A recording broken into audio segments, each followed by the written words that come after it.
Meus irmãos, hoje daremos continuidade à história de Israel 2.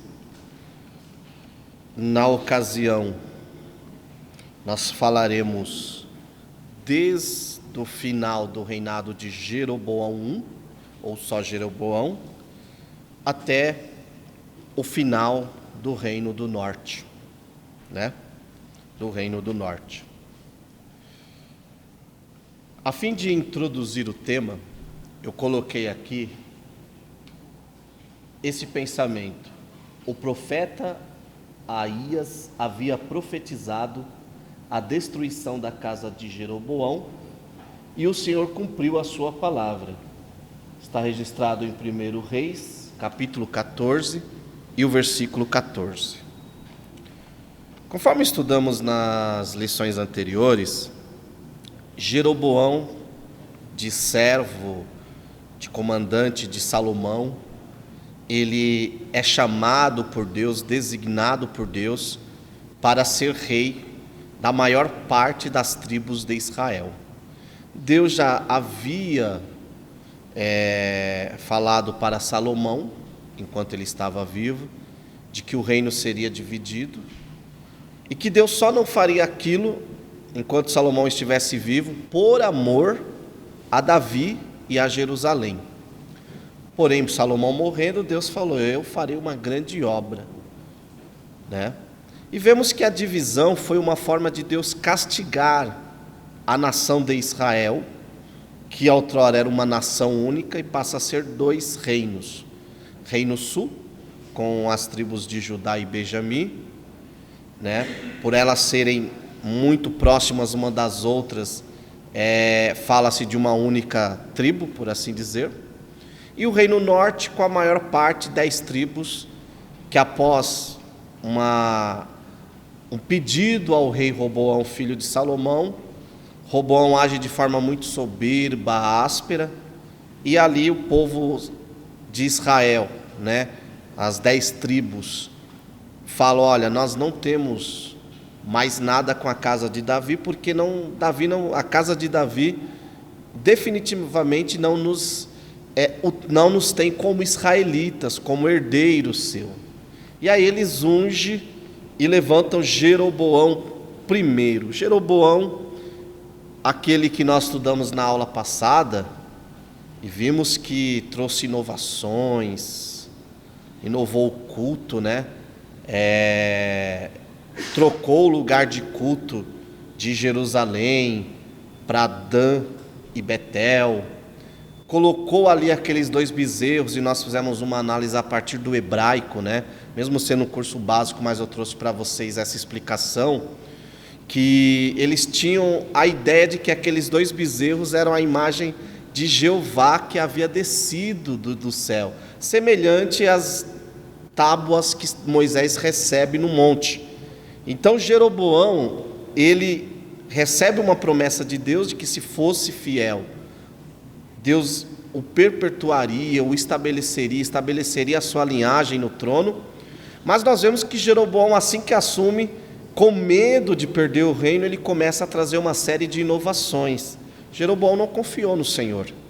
Ele falou: não, se esse povo subir para Jerusalém 3 vezes, como é ordenado pelo mandamento, pela lei de Moisés, esse povo vai sentir saudade. Então, vamos deixar a adoração aqui mesmo na nossa terra.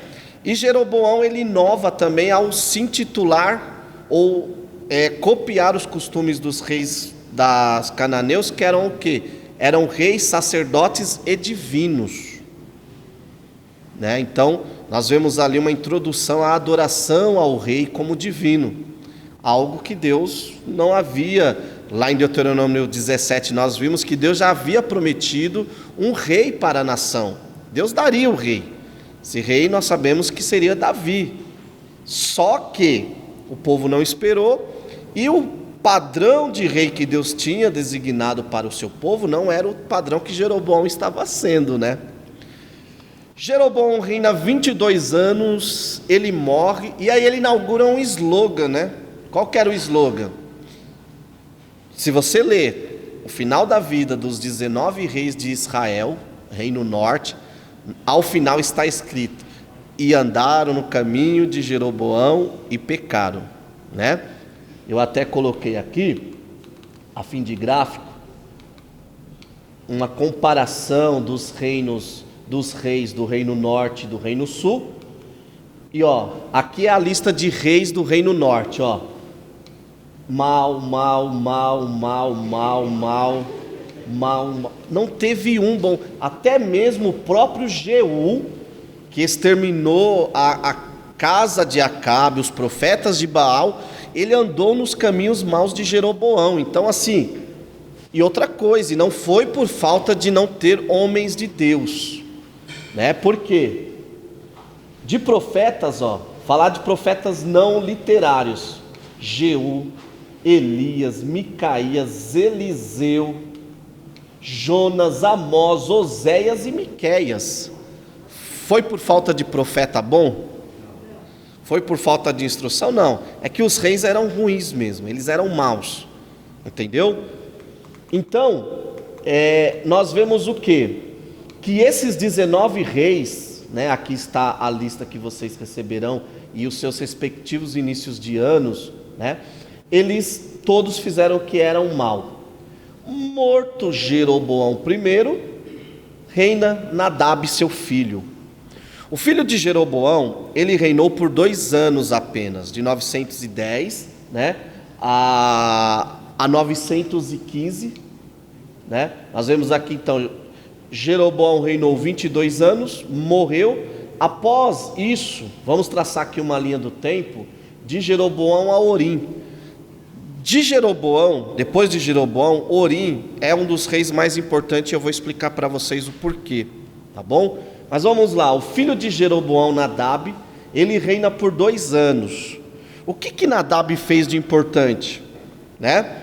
Ele simplesmente estava ali como um filho de Jeroboão, e ali nós vemos uma prática de nepotismo, né? Por quê? Porque Deus já havia falado pelo profeta Aías que tinha rejeitado a família de Jeroboão. O que Jeroboão tinha que ter feito?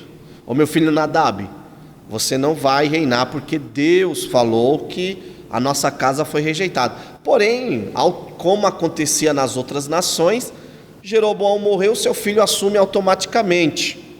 E o que ele fez? A única coisa que ele fez, que é registrado, e fez o que era mal aos olhos do Senhor, e andou nos caminhos de seu pai, e no pecado com que tinha feito pecar, né? Então nós vemos que o rei aqui, Nadab, ele não acrescenta, podemos dizer assim, nada ao reino, a não ser, né, impiedade e mais pecados. Deus tinha prometido que a casa, conforme Deus falou por meio de Aías, que a casa de Jeroboão seria exterminada, e que o Senhor levantaria para si um rei sobre Israel. E Deus cumpriu essa palavra através de Baasa.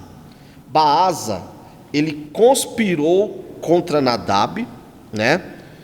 E ali ele vai e mata Nadab, né? E nós vemos o quê? Que ali mais uma vez o reino de Israel, ou o reino norte, tem a oportunidade de ter um rei levantado por Deus. Jeroboão foi levantado e falhou. Deus pega e levanta um segundo rei. Note que Baasa não era da família de Jeroboão, não tinha descendência com Jeroboão. Então era alguém que Deus estava levantando. E Baasa vai lá e mata toda a casa de Jeroboão, segundo a profecia que Deus tinha falado por meio de Aías. Baasa reina por 24 anos, né? De 909 a 885. E a exemplo de Nadab e de Jeroboão, mesmo sendo chamado por Deus, e mesmo sendo levantado por Deus, ele prefere fazer o quê? Conforme está em 1 Reis 15:34, andar no caminho de Jeroboão e no seu pecado. Isso nos traz uma lição, que até o irmão Antônio Sebastião coloca aqui como escrita, e vamos abrir aspas, que é: o homem pode mudar o plano que Deus tinha para a sua vida, tudo depende da obediência e fidelidade com a referência à palavra de Deus, fecha aspas. Fato.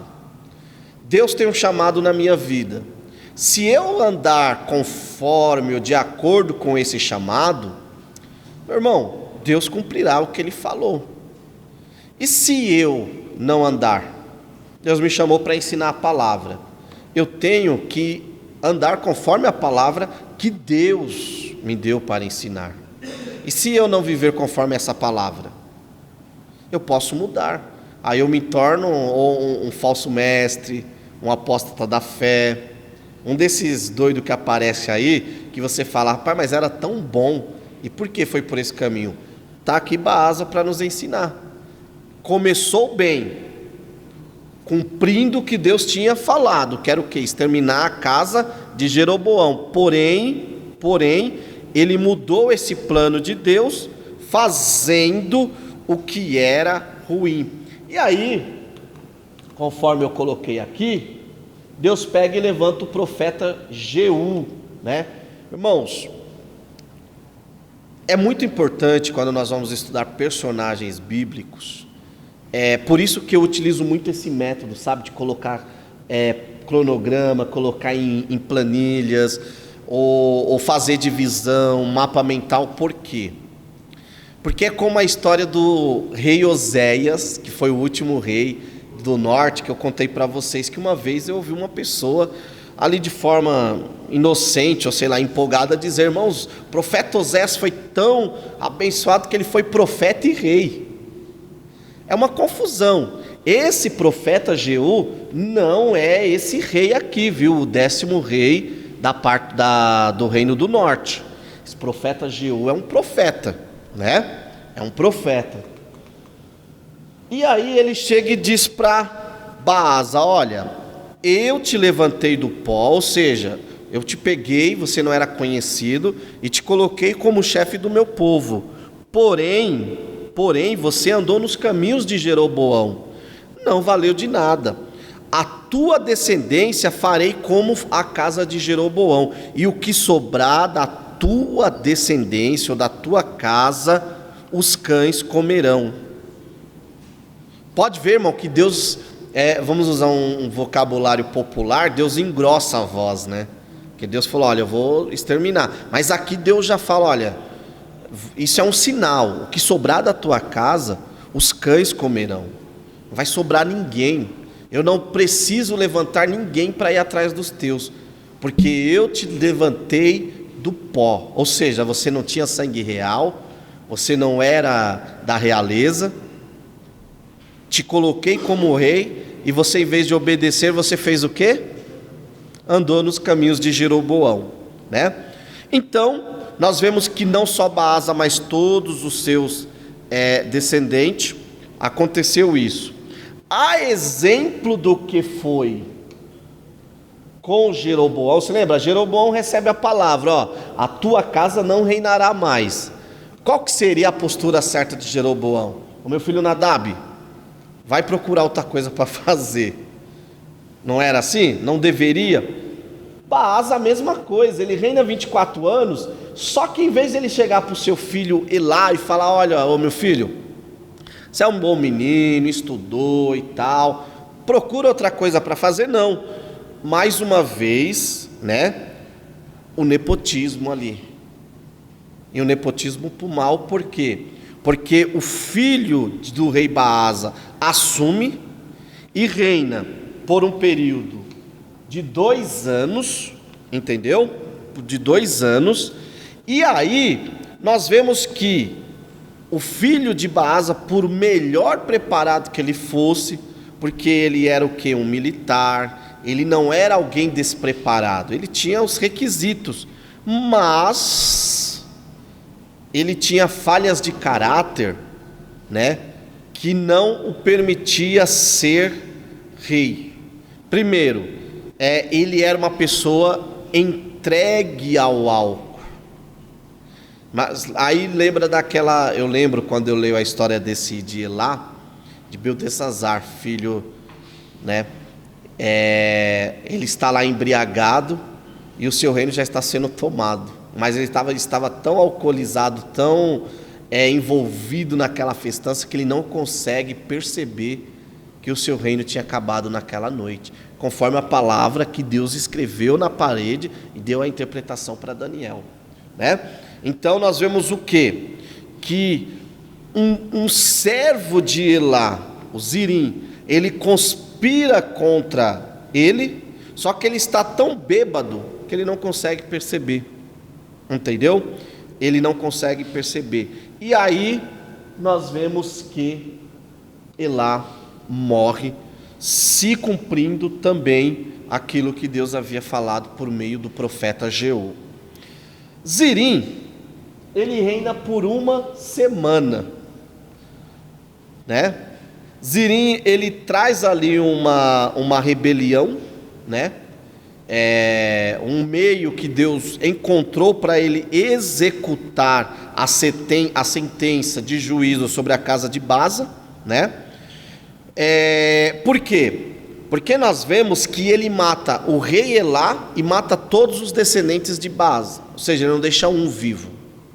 Então ele cumpre o juízo de Deus, né? Porém, nós vemos que Zirim, ele tinha outros inimigos potenciais, entre eles Orim, né? Orim aqui era alguém potencial, né? Ele era alguém que Zirim tinha que ter levado em consideração, mas não levou. E aí o que acontece? Uma vez que ele começa a querer se estabelecer como rei, nós vemos que a metade ou uma grande parte do exército do Reino do Norte fica contra Zirim. E aí, num ato, né, numa forma de não ser preso ou ser executado pelo exército de Orim, ele se mata, né? A Bíblia diz o quê? Que ele pega e coloca fogo ali no palácio, né, na casa real, e se queima, ele morre, ele comete suicídio. Gente, mas o que é isso? Isso é simplesmente uma prova de que o Reino do Norte não tinha Deus como Senhor. E o nosso irmão Antônio Sebastião, até vamos abrir aspas novamente, ele coloca aqui, que a Bíblia diz que bem-aventurado é o povo cujo Deus é o Senhor, mas ele coloca aqui, abre aspas, infeliz é o povo que não tem Deus como Senhor. A parte norte estava entregue, mas totalmente entregue à idolatria, entregue a pecados que desagradavam ao Senhor. Tinha como essa nação prosperar, dar certo? Não. Tanto que quando nós olhamos isso daqui, irmãos, esse gráfico aqui, ó, nós vemos aqui, ó, Asa, ele reina um período aqui que passam mais ou menos 31 anos no trono. Enquanto isso, nós vemos que 6 reis passam do Reino do Norte, enquanto um único está reinando na parte sul, que é o reino de Judá. Por quê? Porque em Judá tinha um rei que tinha o Senhor como Deus daquela nação. Então, fazendo uma aplicação para nós aqui, se nós quisermos que a nossa nação prospere, que o nosso povo prospere, que a nossa igreja prospere, só tem o caminho: Deus ser o Senhor daquele povo.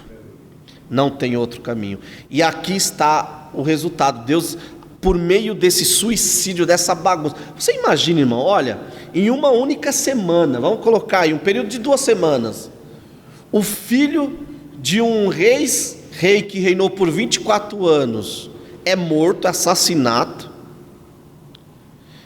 Depois de uma semana, a pessoa que o matou vai lá e se suicida. Por quê? Porque uma pessoa mais poderosa está vindo, e isso tudo dentro do próprio reino. Uma confusão civil, né? Então, assim, parafraseando aqui Evans Roberts, que foi o cabeça que Deus usou no avivamento do país de Gales, e ele dizia assim, abre aspas: a nossa nação não precisa somente de uma boa economia e de bons políticos. A nossa nação precisa se render ao Senhor. Fecha aspas. Era isso que Deus estava ensinando. E se lembra que vocês devem ter escutado isso várias vezes pela vida do professor, e eu repeti isso também já em algumas aulas. Deus nos deu a Bíblia para nós lermos e pensarmos. Não é para ler só como uma história, é para pensar. Se está registrado aqui, Deus quer que eu aprenda uma lição. E qual que é a lição? A minha vida só terá sentido debaixo do sol se o Criador for o Senhor dela. Fora isso, é vaidade, é passageiro, é inútil. Entendeu? Então nós temos o quê? 31 anos do reinado de Asa, né? Enquanto isso, o Reino do Sul troca de reis por 5 vezes. Tamanha a instabilidade, tamanha a crise civil interna de uma parte, uma nação que tinha 2 bezerros como seu senhor, e não Deus como seu senhor, né? Feito morto Zirim, assume Orim, que foi pai de Acabe. Esse rei, politicamente falando, dentro de uma questão política, ele foi importante. Vocês sabiam? Por que ele foi importante? Há um tempo atrás, encontraram uma pedra que eles chamam de a pedra de Moabe, ou um registro sobre o norte moabita. E essa pedra, ela registra ali o nome de Orim, o citando como um rei importante. Essa pedra aqui, se vocês pesquisarem, ela está lá no Museu do Louvre. Ela é uma das evidências que o texto bíblico é correto, é histórico e verdadeiro, porque esse rei aqui, né, que escreveu o rei Mesa, que escreveu essa pedra, ele é registrado o nome dele aqui em 2 Reis 3,46. Então é uma evidência da veracidade bíblica. E nela se encontra o nome do rei Orim, mostrando que politicamente Orim teve feitos significativos, como por exemplo a fundação de Samaria, né, como capital do Reino Norte. Ele deu uma capital definitiva. Alianças, ele faz alianças com reis importantes. Só que o seu sucesso político, que o fez reinar por 12 anos, não aponta para o seu sucesso espiritual. Então Orim, politicamente, foi uma pessoa bem-sucedida, mas espiritualmente, o que diz a Bíblia? Né? Que ele fez pior do que todos quantos foram antes dele. Tem como a coisa piorar, irmão? Tem. Só aparecer um Orim da vida e falar, eu quero piorar a coisa, né? Então nós vemos o quê? Que Orim, ele pega e ele compra de Semer um monte de Samaria, E ali ele edifica a cidade chamada de Samaria, em homenagem àquele rei, né? E ali ele pega e funda a capital de Samaria, que passou a ser a capital do Reino do Norte. Politicamente falando, conforme eu disse, muito bem sucedido, porque o seu nome aparece num registro, digamos que é aquela coisa, o meu nome não está registrado nos livros de presidente do país, né? Lá está o nome de outras pessoas. Então, politicamente, eu não tenho influência ou significado nenhum, entendeu? Esse era Orim. Orim, politicamente, tinha o seu nome registrado numa dos livros, dos documentos mais importantes. Porém, espiritualmente, ele vai e piora a coisa. Uma vez, Orim aqui ter reinado 12 anos, entre de 885 a 873 a.C.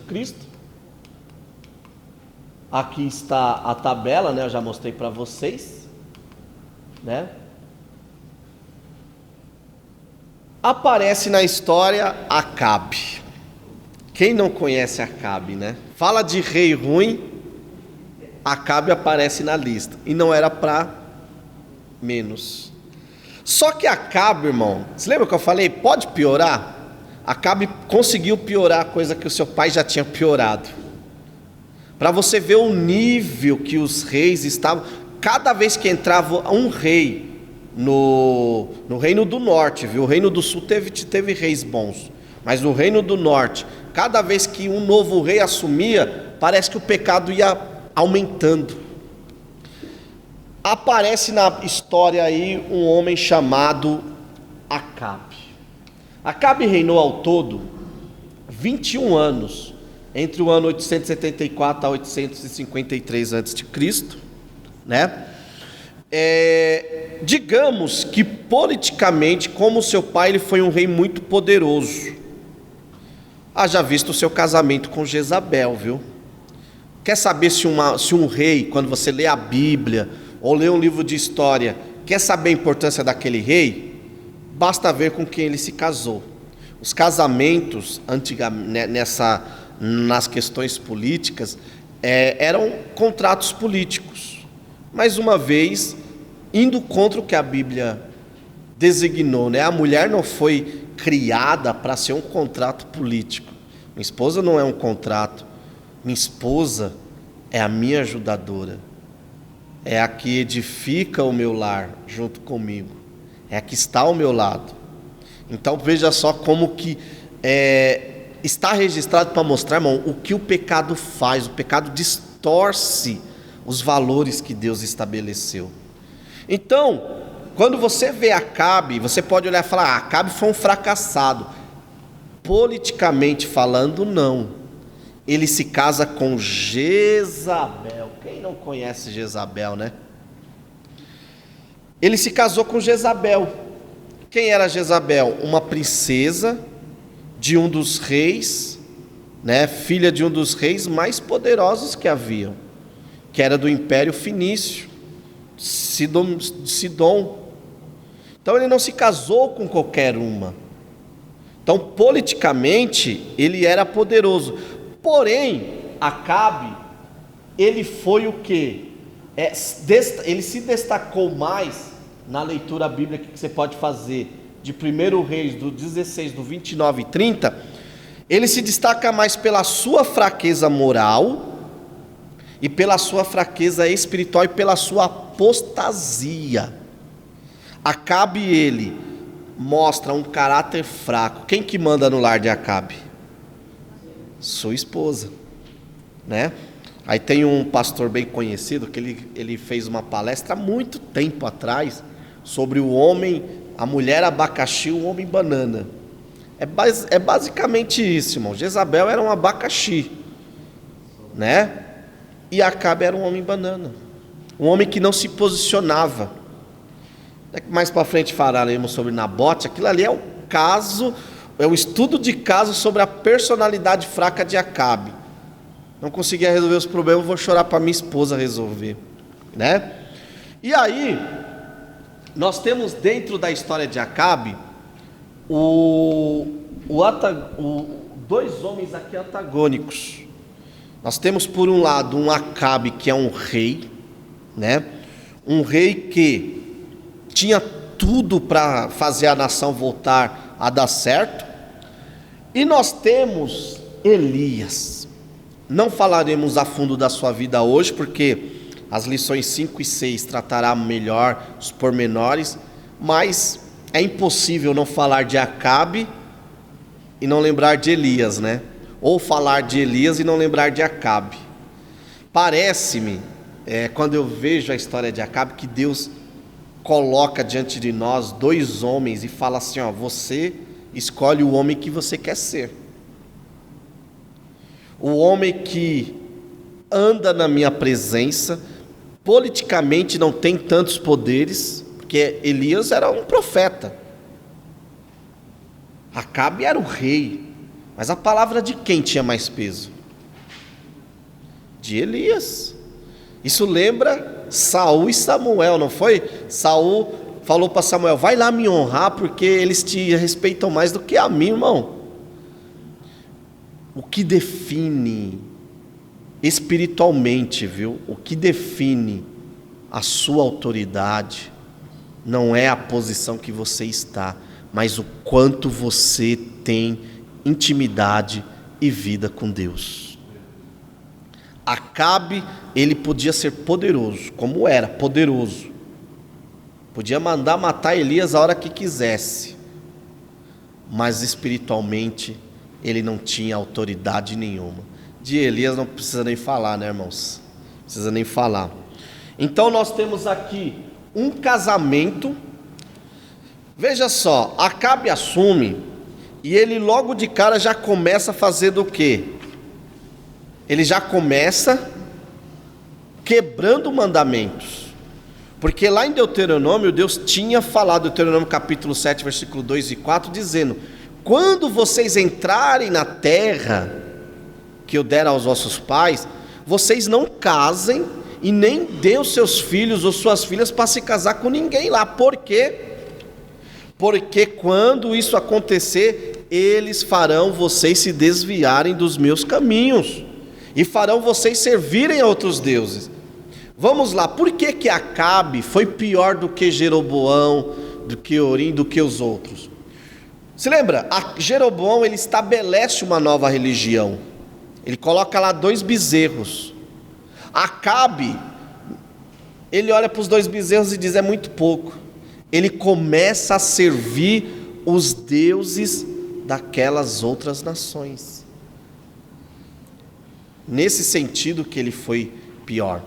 Mas antes de nós falarmos da adoração de Baal e Astarote, eu quero meditar com vocês um pouquinho aqui sobre Sidom. Sidom é um lugar de adoração a Baal. Porém, irmão, mais uma vez aqui, cá entre nós, Deus faz às vezes umas coisas muito loucas. Humanamente, se eu estou fugindo de um inimigo, eu vou me esconder na terra do inimigo? Hã?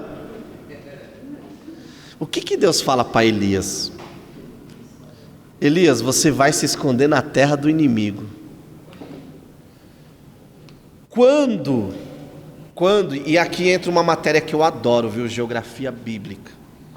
Um dia, mais para frente, nós podemos, de repente, montar um material avançado de geografia bíblica, conversando com a irmã Cida e tal. Eu passo para vocês aí, nós conversamos.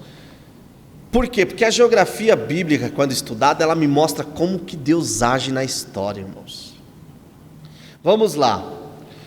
Deus, quando Elias está fugindo de Jezabel e de Acabe, Deus fala ao Elias: você vai ficar na cidade de Serepta, né? Ou no hebraico, Sarefat. Você vai ficar ali. Só que olha a loucura. A Bíblia diz que a loucura de Deus é mais sábia do que a sabedoria humana. Olha onde está Serepta aqui, ó. Entre Sidom e Tiro, que eram terras governadas pelo pai de Jezabel. Mais uma vez eu pergunto, Deus não faz umas coisas muito loucas?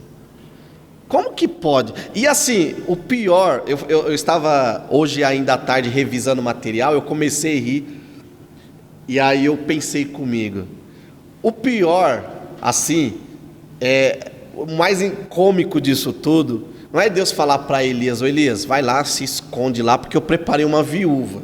A questão da viúva cuidar de Elias também já é outra coisa que você fala, como Deus ele foge, ele faz coisas fora da realidade. O pior é Elias obedecer.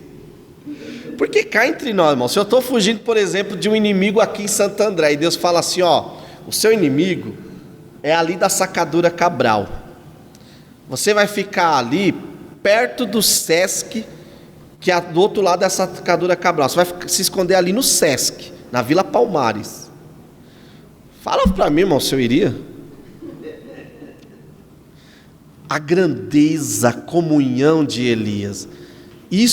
Esse caso aqui me ensina isso. Primeiro, como Deus é poderoso e fora da realidade, né? E segundo, nós temos que estar sensíveis a obedecer a Deus, irmão. Mesmo que Ele peça uma coisa que aos meus olhos é loucura. Só obedeça. Foi o que Deus fez. Deus falou assim, Elias, você vai se esconder ali. Nós sabemos que ao se esconder em Serepta, Elias estaria humanamente falando, nas mãos do inimigo. Porém, quando eu lia isso, eu tive um pensamento, e eu quero crer que foi o Espírito Santo. Ô Sérgio, esse povo aqui estava tão distante de Deus, Acabe, Jezabel, o exército de Israel, que eles imaginaram o quê? Elias não vai estar aqui, Elias vai estar bem longe. Então assim, é o Deus que conhece. É aquele caso, quando nós fomos falar de Eliseu, do rei da Síria, que fala assim, eu quero saber quem é o espião. Aí o Senhor fala, não tem espião, é que lá, aleluia, em Israel tem um homem de Deus. E o que você pensa no teu quarto, rei, o Deus de Israel fala para ele, que Deus levante mais homens assim. Quando eu era adolescente, eu escutava uma frase que faz muito sentido, né? Aonde está o Deus de Elias? Aí os pregadores, isso meados de 99 para 2000, eles parafrasearam dizendo, e cadê os Elias de Deus? Né? E é verdade, nessa noite fica isso para nós. O Deus de Elias, irmãos, continua ontem, hoje e eternamente o mesmo.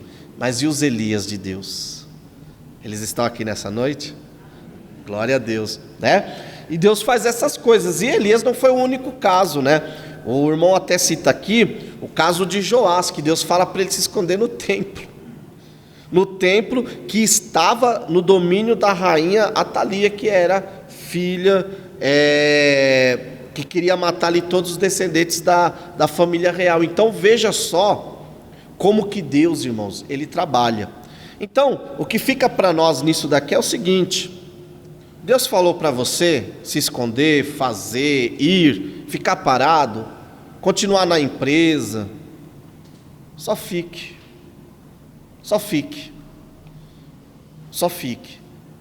Não mova um passo sem o Deus do céu falar com você.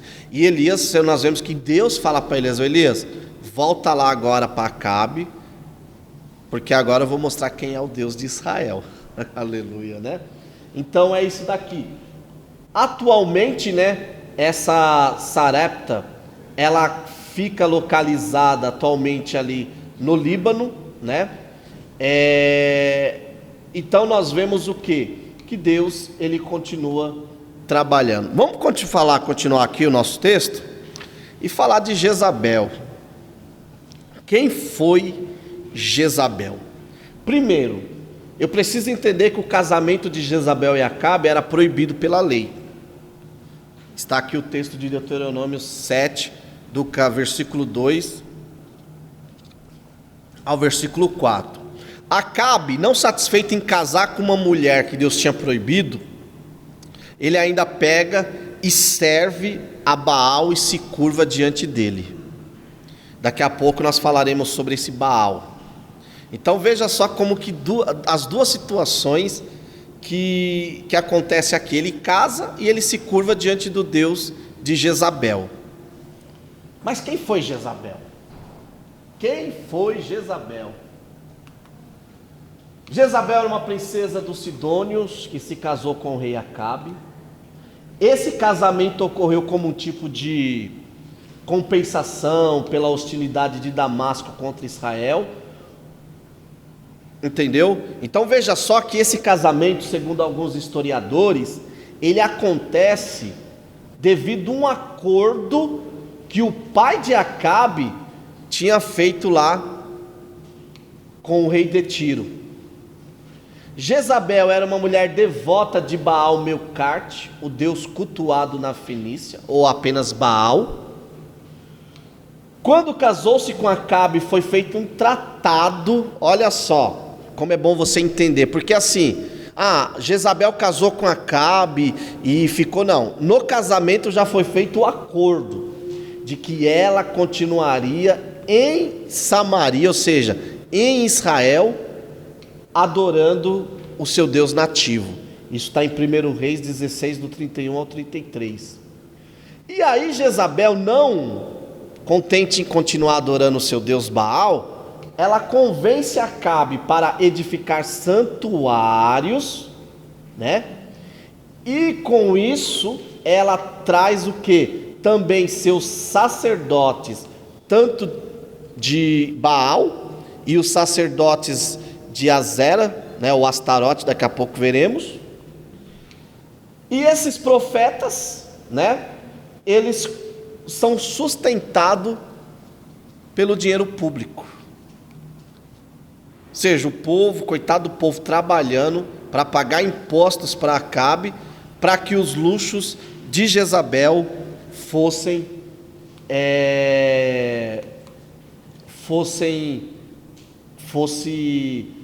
mantido, né? Jezabel tinha uma personalidade forte e dominante, tinha um fanatismo religioso, né? Sua principal exigência era que seu Deus tivesse os mesmos direitos dos deuses de Israel perante o povo. Entre essas exigências, ela mandou matar e perseguir os profetas do Deus de Israel. Vocês tinham noção do tamanho de que era Jezabel? Não era? Então assim, Acabe tinha medo, irmão, com razão, viu? Primeiro, ele não era um homem assim, como diz com H maiúsculo, que, opa, calma aí, eu sou o rei, não. E segundo, que ele não estava lidando com uma mulher qualquer, no sentido de uma mulher feminina, uma mulher nos padrões bíblicos, aquela mulher que quer ser cuidada, né? Entende o cuidado, o amor do seu marido como o amor de Deus demonstrado nas suas atitudes. Assim deve ser, viu, irmão? Suas atitudes, seu cuidado com sua esposa deve fazer com que ela sinta-se cuidada por Deus. Jezabel não queria nada disso. Jezabel queria mandar. Ela queria o reino para si. Daqui a pouco veremos isso.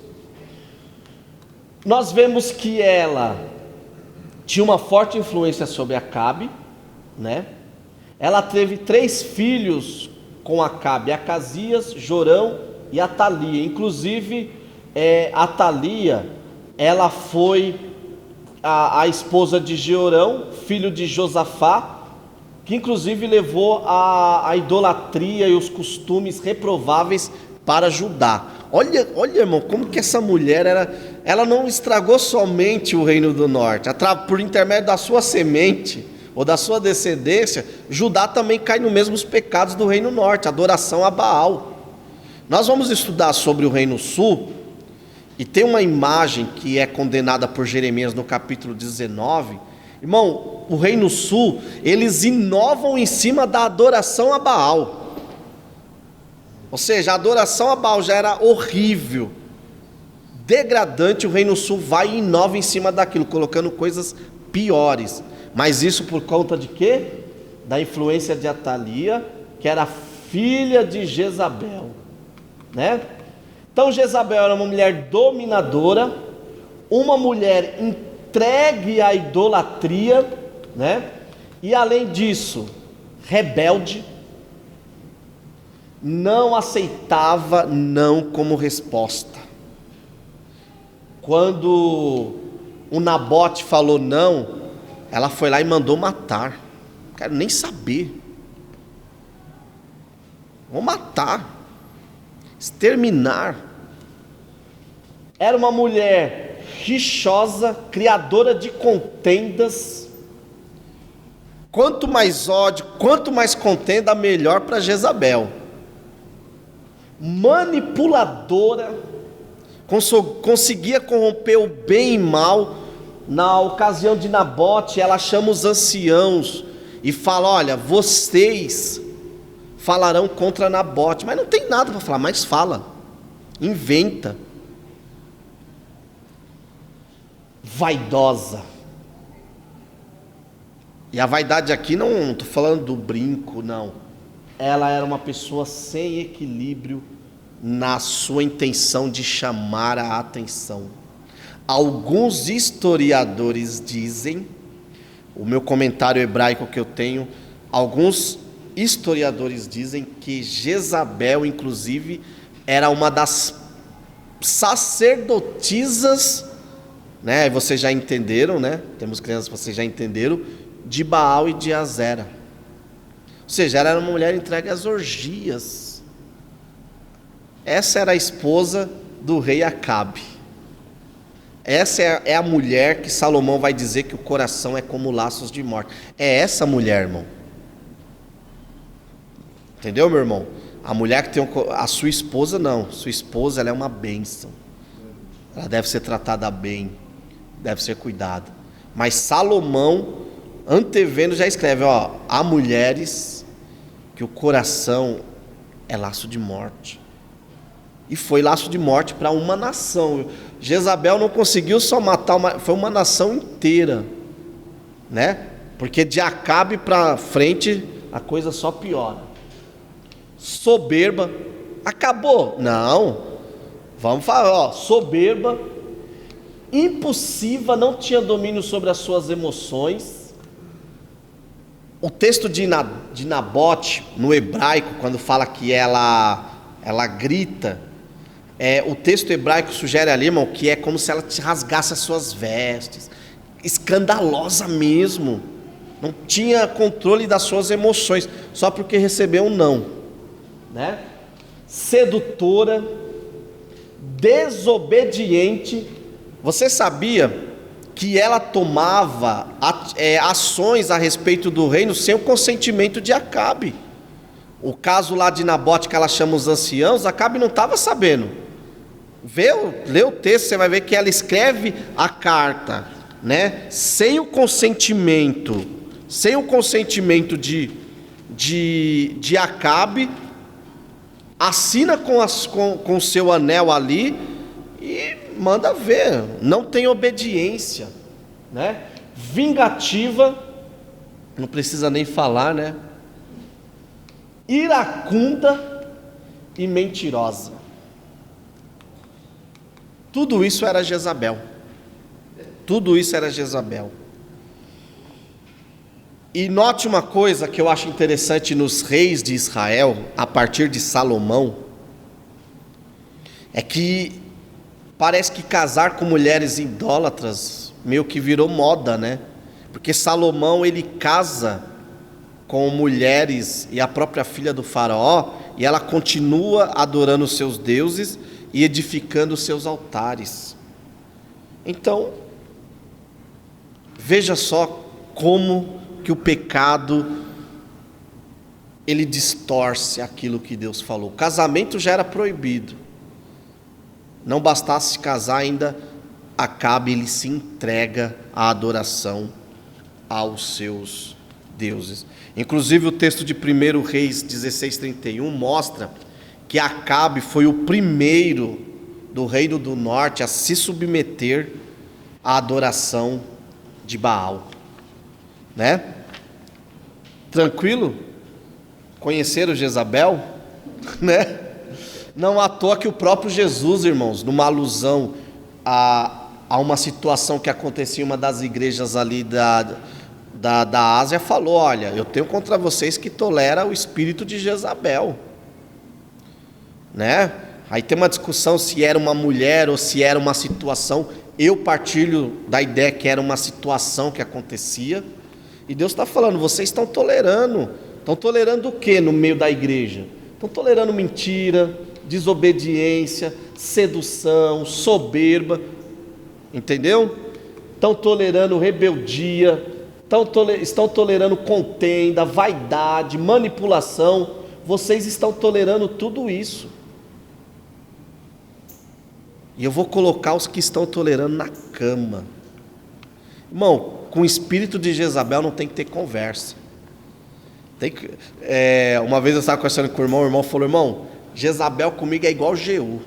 Se não cair da varanda, eu derrubo. O espírito de Jezabel tem que assim, não pode ter conversa. Porque se nós tentarmos dialogar com Jezabel, e aqui quando eu falo Jezabel é tudo que vem com ela, a sua influência, irmão, a igreja se corrompe. Não tem conversa. Amém? Por isso que ela odiava tanto o Elias, que Elias não tinha conversa, né? Elias falava: com você, filho, eu não sento à mesa, né? Mas vamos entender por que a adoração a Baal é uma adoração tão condenável na Bíblia. Eu penso, pelo pouco de conhecimento bíblico que eu tenho, que a adoração a Baal, em questão de abominação, ela só fica para trás da adoração a Moloque, porque Moloque sacrificava as crianças, né? E Deus falou: isso é uma coisa horrenda que eu nunca pedi, nunca passou pela minha cabeça. Mas a adoração a Baal, irmão, ela tinha coisas, e eu li, depois eu vou passar para a irmã Cida o material que eu li, que eu estudei, eu tenho ele em PDF. Irmão, chega a dar nojo, devido ao nível baixo que era a adoração a esse Deus. Mas vamos entender aqui, quem era Baal, né? Baal, essa daqui é uma imagem de Baal, né? Essa imagem aqui está lá no Museu do Louvre, tá vendo? Baal era o supremo deus dos cananeus, né? Corresponde ao deus Bel, que era o deus dos babilônios. Tanto Baal como Bel se traduzem por proprietário, marido e senhor. A ideia é: Baal é o senhor das terras dos cananeus, e é Baal quem manda aqui. Por isso que quando o povo entra na terra de Canaã, irmão, Deus deixou bem claro: destrói tudo. E ali a ideia não era imperialista, sabe? Era uma ideia mesmo de purificação, porque Deus já conhecia o que tinha ali, o povo não. Mais uma vez, né pastor? Deus fala para nós fazermos uma coisa, às vezes eu olho e falo assim: mas estou com dó. Irmão, se Deus pediu, faz. Uma certa ocasião, uma jovem chegou para mim e pediu um conselho. Falou: eu estou gostando de um rapaz, tal. Aí eu falei: me fala desse rapaz. Aí ele falou. Eu falei: olha, eu não sou profeta casamenteiro e longe de mim de falar se é o Senhor ou não, mas pelo pouco que você falou, filho, foge. Mas ele vai chorar. Eu falei: é melhor ele chorar do que depois você estar no círculo de oração pedindo oração, chorando que apanhou do marido ou que não pode ir para a igreja. Mas joguei limpo.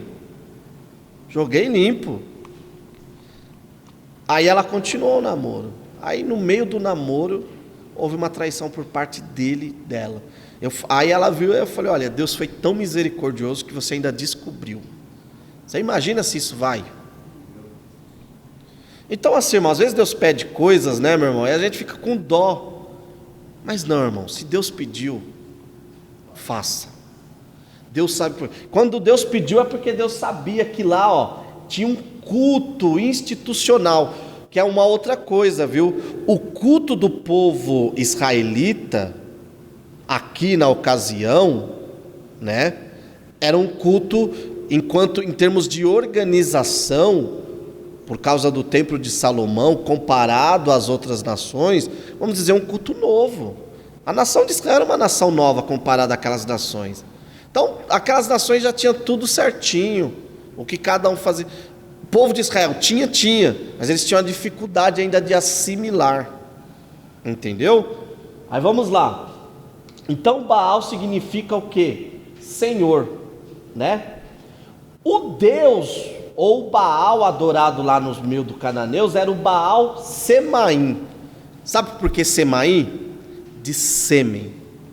E daqui a pouco eu vou explicar para vocês o porquê. Baal Semaim, ou o Deus do sêmen, o Deus da fertilidade. Quando você acha que já viu de tudo, lê a história dos cananeus, você fala, não é possível. Baal, ele era, no tempo de Josué, o Deus Sol, considerado responsável pela germinação e crescimento da lavoura, o aumento dos rebanhos e a fecundidade das famílias. O culto a Baal, né? Falando do culto a Baal, ele era um culto caracterizado especialmente pela licenciosidade dos seus ritos, regados a orgias, adultério, lesbianismo, homossexualismo, pedofilia, incesto e muita bebida. Né?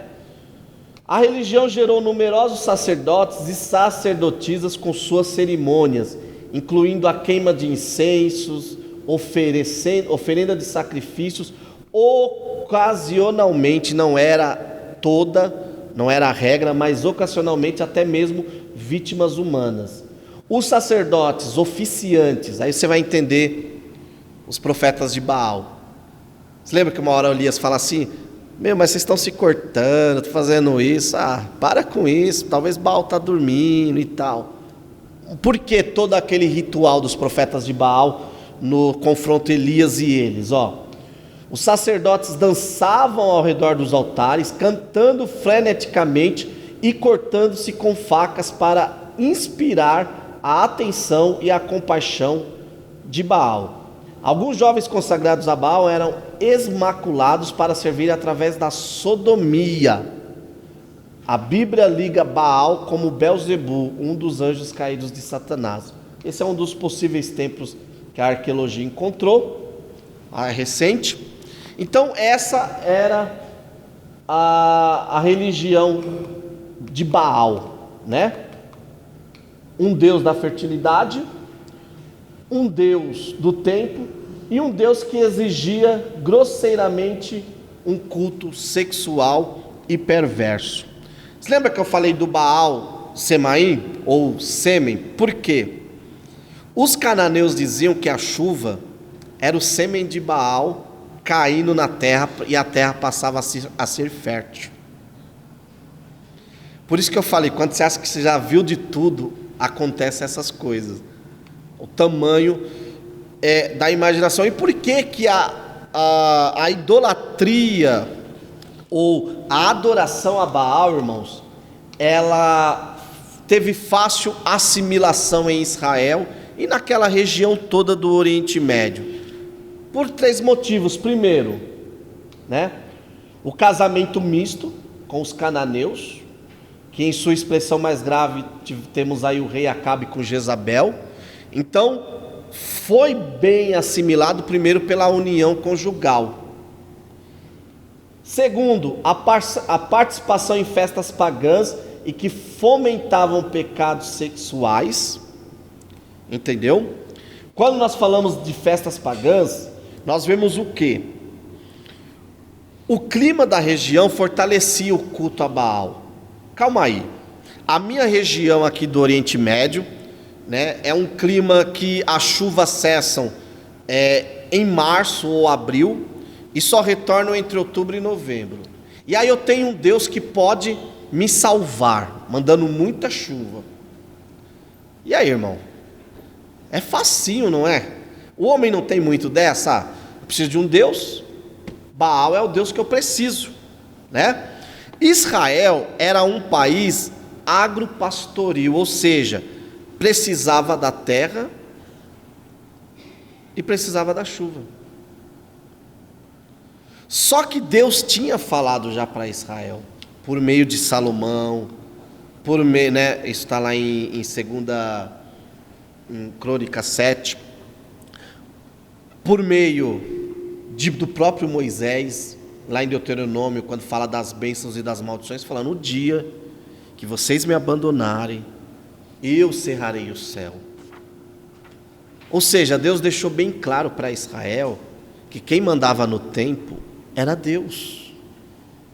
Meu irmão, eu quero dizer uma coisa: eu e você só plantamos, mas quem dá o crescimento é Deus. Eu e você só trabalhamos, mas quem dá o crescimento é Deus.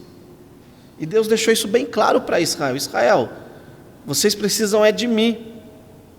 Mas aí tinha uma outra situação também, irmão. A religião cananeia era uma religião flexível,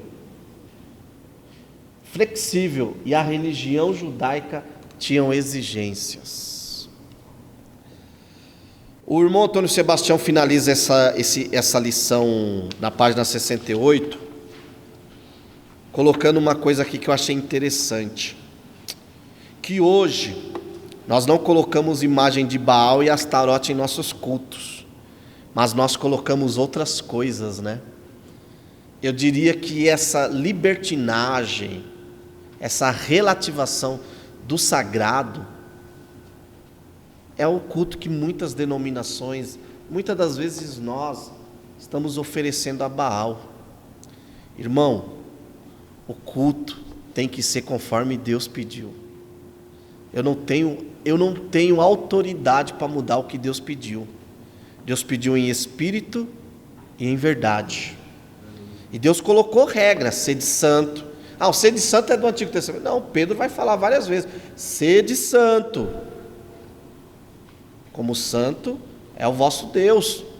O próprio Jesus, as cartas da igreja da Ásia, ele fala: vocês estão cegos, vocês estão ricos, vocês precisam comprar de mim colírio, vocês precisam ter as vestes branqueadas por mim.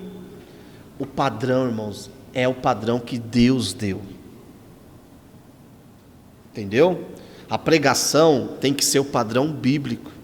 É o que eu falo para vocês: eu não posso chegar aqui e falar o que eu penso, o que eu acho. Primeiro porque eu estou falando com a igreja de Deus, vocês são igreja de Deus. E domingo, conversando com a minha sogra, que é anos-luz, uma ensinadora muito melhor do que eu, nós estávamos conversando e ela falou: Sérgio, nós temos uma responsabilidade que às vezes nós não pesamos. Nós que ensinamos, a Bíblia fala que haverá para nós um duro juízo. Sim, irmãos, estar aqui diante de vocês, falando, ensinando, essa palavra tem um peso. Por quê? Porque eu tenho um padrão, e é o padrão que Deus estabeleceu. E qual é o padrão que Deus estabeleceu, irmãos? Está aqui, ó. A Bíblia é o padrão de Deus. Então pode falar que tem que atualizar, pode falar que tem que mudar, ela continua sendo a palavra de Deus, aberta ou fechada. Que o povo dizia assim: ela fechada é um livro e aberta é a boca de Deus. Não, irmão, ela fechada ou aberta, ela não contém, ela é a palavra de Deus. Então o povo olhou e falou: não, a palavra de Deus é muito pesada. E eu anotei aqui no meu esboço: Spurgeon, grande Spurgeon, dizia, abre aspas, que o mais pesado para ele não era os compromissos da igreja. Isso até me emociona, mas ele diz: o mais pesado para mim é saber que eu estou trabalhando, pregando, ensinando, falando as palavras do Deus que é justo e tudo conhece, fecha aspas. Irmão, isso é um peso. Ele falou isso no livro Lições aos Meus Alunos. Sim, tem um peso. A palavra de Deus, ela tem que ser como um martelo para nós. Agora, o dia que eu começar a falar da Bíblia e não sentir o meu coração pesar ou bater um pouquinho mais acelerado, irmão, tem alguma coisa errada, porque é a palavra de Deus. Mas vamos continuar. Não bastasse Baal, aparece na história aí também Astarote. Quem foi Astarote, né? Astorete, né, como é menos conhecido e mais conhecido como Astarote, que daqui a pouco nós veremos, que tem a ver com o plural, né? Astorete seria apenas o deus ou a deusa feminina ali adorada pelos caldeus, né? E Astarote seria as suas multiformes, o seu plural, entendeu? Essa mesma deusa, assim como acontece com Baal, em outras culturas ela recebe nomes diferentes, mas é a mesma deusa. Na Babilônia como Star, entre os gregos Afrodite, e para os romanos ela era a deusa Vênus, né? Astorete, ela era adorada como a deusa da fertilidade, a deusa do amor e da guerra. Eu vi alguns livros para entender como que é assim, ela comandava o amor e a guerra, é meio estranho, mas daí depois você vai entender o porquê. Porque dentro da mitologia, principalmente grega, né, a mitologia grega ela é mais dramática do que a babilônica, né, e do que a romana. Ela aparece como amante de Baal, ou amante dos deuses, ou seja, ela era uma prostituta. Essa é a verdade, né? Nós temos aqui uma imagem dela, entendeu? Os cananeus adoravam Azera, ou Asterate, Astarote, Astorate, Astarte, Azera, Baalate. Tudo é a mesma coisa. Como deusa da fertilidade, talvez mesmo como deusa da sexualidade. Era considerada esposa de Eur, ou o deus supremo da mitologia cananeia. Por isso que ela era amante de Baal, não esposa, porque ela tinha um marido. Mas aí ela pulava a cerca com Baal. Entendeu? Você vê a loucura que era. Não bastasse a adoração dela envolver todas essas questões, né? O seu culto era um culto regado com orgias e com bebidas, né? Ela era uma deusa também de mistérios. O Coester, eu indico para depois eu vou passar o nome certinho, mas para quem quer conhecer um pouquinho a história, compra Introdução ao Novo Testamento, volume 2 do Coester, um dos melhores livros sobre o Novo Testamento. E ele reserva quase 100 páginas para falar dessa deusa, a deusa dos mistérios. Inclusive, a sua adoração era muito popular na época de João, né, do apóstolo João e dos discípulos ali. Era uma deusa de mistérios. E como que era esse mistério? A sua adoração envolvia adoração a postes ídolos, que seriam o quê? Seriam troncos de árvores sem galhos, né? Que segundo a tradição, o espírito dela se incorporava nesses postes ídolos. É uma loucura, ou seja, aquela cadeira, o espírito de Astorete encarnou nela. Agora ela tem que ser adorada como a deusa. A adoração acontecia mais ou menos assim. Quando vocês leem na Bíblia, Deus constantemente falando para o povo cortar os bosques, que Deus não gostava de uma adoração nos bosques. Fala a verdade, meu irmão, lendo assim rapidamente, não faz muito sentido, né? Deus não quer que Qual que era o problema do povo ir lá e fazer sua adoração no bosque? 2 motivos. O primeiro, os bosques, eles eram um local de culto a essa deusa, por causa dos postes ídolos, né? E segundo, isso daqui é uma imagem real, viu? Também vocês podem pesquisar na internet. Aqueles postes ídolos tinham esse formato. Já conseguiram ver, né? O que eram? O órgão masculino. E dentro desses bosques acontecia uma adoração regada de prostituição. E qual que era o papel dos bosques? Um exemplo.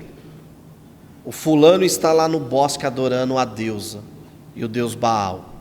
Só que ninguém pode saber que ele está lá. Ou seja, era uma religião de ocultismo. E Deus estava deixando bem ciente para aquele povo, dizendo assim: olha, os cultos pagãos, eles precisam ocultar os seus adoradores. A minha adoração é em verdade. Irmão, Deus não tem o porquê de esconder. Com Deus não tem esse negócio de... Uma vez um irmão chegou para mim e falou assim: irmão, Deus, eu estou com o mistério de Deus. Eu falei: amém, mas é um mistério tão misterioso que nem eu sei explicar. Eu falei: aí complica, né, irmão? Porque se, pelo menos para você, ao menos para você, Deus tinha que falar alguma coisa, né? Irmão, Deus não tem isso. Você pega as grandes religiões ocultas que trabalham ocultismos, elas têm essas coisas, né? Os não iniciados, os iniciados, quem está num certo grau não pode falar o que acontece ali. Com Deus não, irmãos. Com Deus não. A adoração ao Deus vivo é uma adoração transparente. Não tem o porquê de ser oculto. E o segundo motivo era isso. Então era uma adoração. O primeiro motivo é porque eram feitos postes ídolos mais ou menos nesse formato. Então era um tronco de árvore sem galho e eles desenhavam o rosto nesse formato. E segundo, a ocultação dos seus adoradores. Essa prática era abominável por dois motivos. Primeiro, Deus tinha proibido tal prática. Deus tinha proibido. Deus falou: não quero meu altar. Você pode ler em Deuteronômio. Deus fala: eu não quero meu altar. Eu não quero as coisas relacionadas ao meu culto perto de bosque. Eu não preciso esconder nada do que eu vou fazer. Meus adoradores não precisam ter vergonha de me adorar. Essa é a mensagem de Deus. Não tenha vergonha do seu Deus. Entendeu? Porque a adoração do nosso Deus não há motivos para nos envergonharmos, né? Se você tiver que fazer alguma coisa escondida para Deus, irmão, Deus já não está nesse negócio. Porque a adoração ao Deus vivo não necessita de segredos. Não necessita. Tudo que eu preciso saber sobre a adoração do Deus vivo, Ele deixou registrado aqui. É só adorar, conforme a Bíblia. Conforme a Bíblia, né? Dessa adoração aqui, ó, dos postes ídolos, que surge essa ideia. Que vocês já viram que as grandes cidades, as grandes capitais, têm o que eles chamam de obeliscos. Você sabia que esses obeliscos, eles estavam sempre relacionados ao símbolo da fertilidade. Inclusive no Japão, esse material vocês vão receber, viu, irmãos? No Japão, todos os anos eles realizam uma adoração a essa divindade, né? Ao Deus, a esse Deus, que é um tipo de festival da fertilidade. E qual que é o ponto de atração ou ponto máximo do culto deles? O obelisco. A palavra obelisca significa literalmente poste ou um pau de adoração a Baal. É isso. Entendeu? Então veja só, sinais de adoração lá do passado, nós vemos em algumas cidades, em algumas associações de países, né? Mostrando o quê? Que o povo está aí adorando coisas que não sabe. Tranquilo? Contudo, diante dessa loucura toda, Deus tinha reservado quantos fiéis? Quantos fiéis? Somente Elias? Quantos? 7.000, né? Elias chega para Deus todo depressivo: oh Deus, eu sou o único. Deus falou: não, tu está na linha de frente, mas eu ainda tenho 7.000. Irmãos, Deus sempre tem os seus fiéis. Deus sempre tem os seus fiéis. Você é um fiel de Deus? Mais uma vez, cadê o Deus de Elias? Deus de Elias continua o mesmo ontem, hoje também. Mas e cadê os Elias de Deus? Essa é a pergunta, né? Vamos continuar aqui. A vinha de Nabote. A vinha de Nabote nos revela mais uma vez a fraqueza de Acabe e o nespotismo de Jezabel. O que significa nespotismo? Jezabel, ela não conhecia limites. É uma pessoa que acha que está acima do bem e do mal.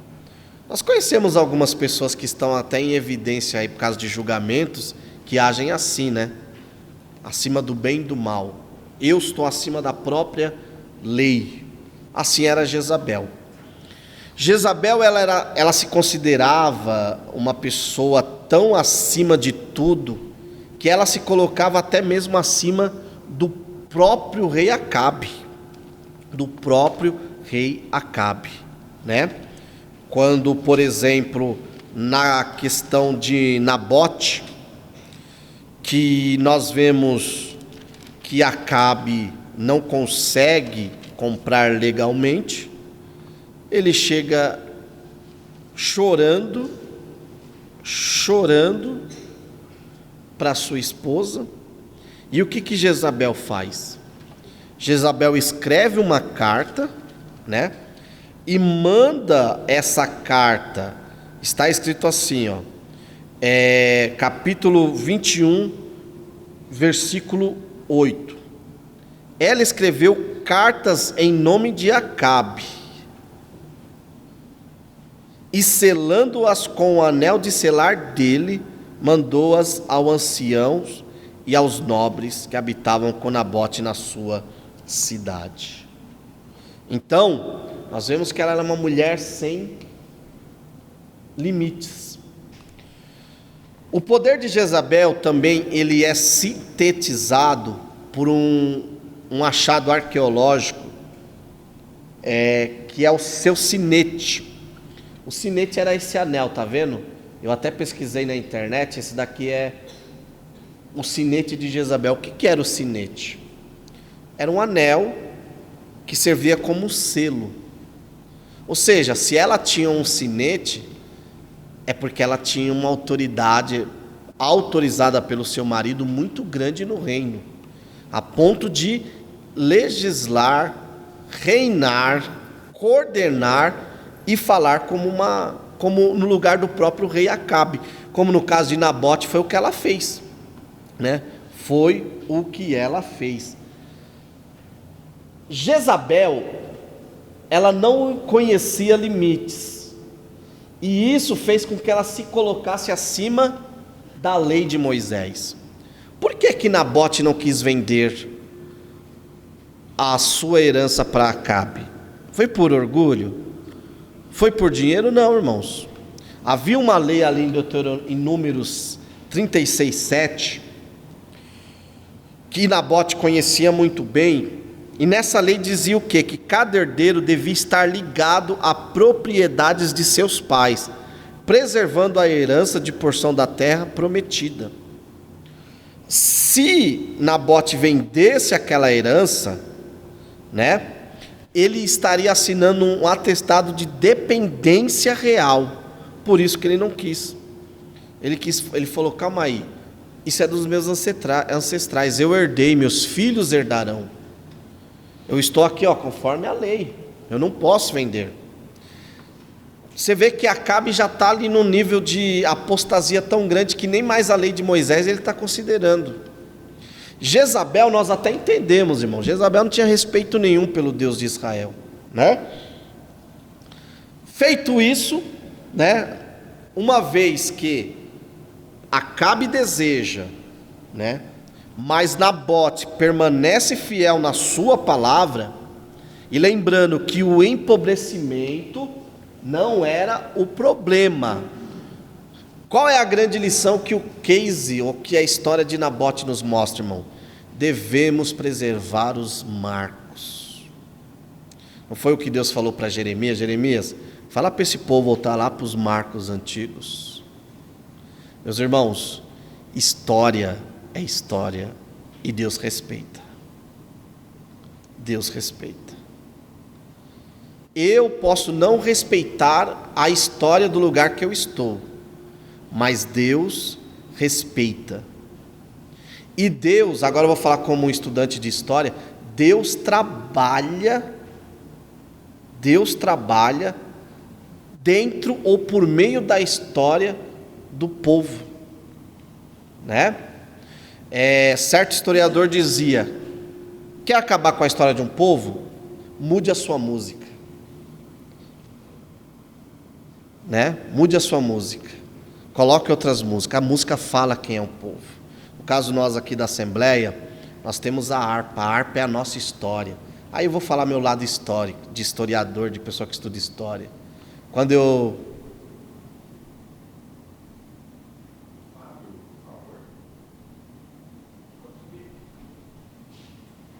Bem, tranquilo.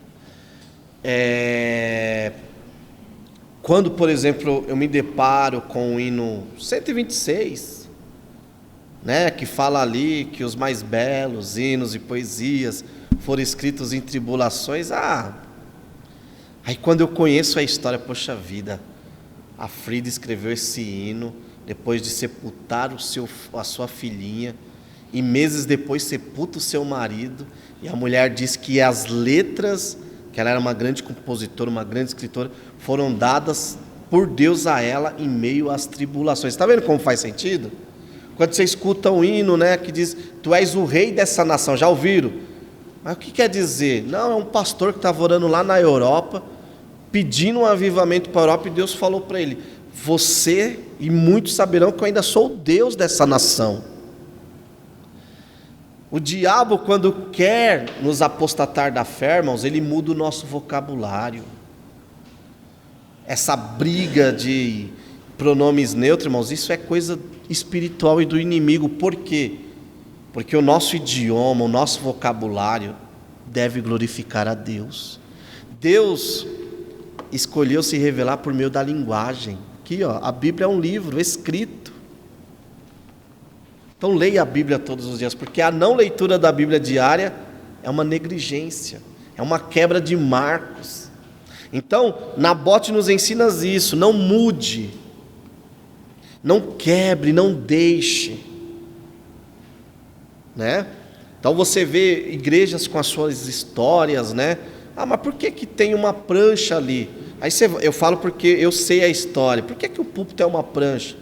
Porque ele começou um trabalho lá em Maresias, e o único lugar que ele tinha para pôr a Bíblia era uma prancha. Aquilo é um marco dele.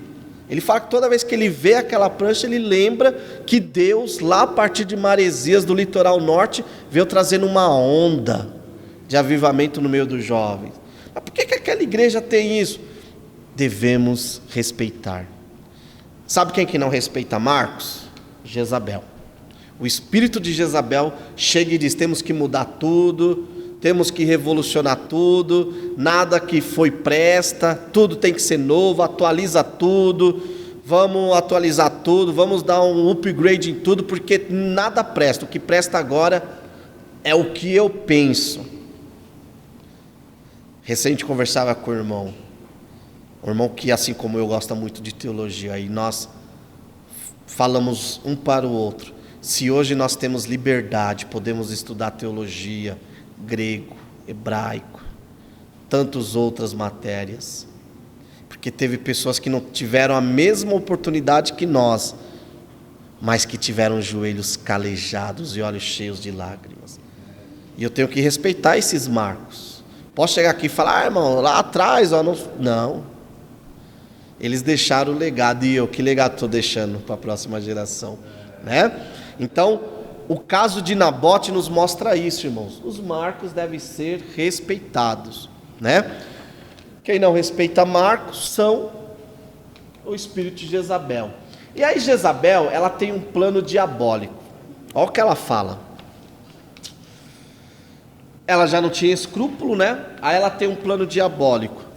Ela manda uma carta no nome de Acabe para os anciãos, né? Aqueles anciãos são convidados a testificar contra Nabote, e aí Nabote morre.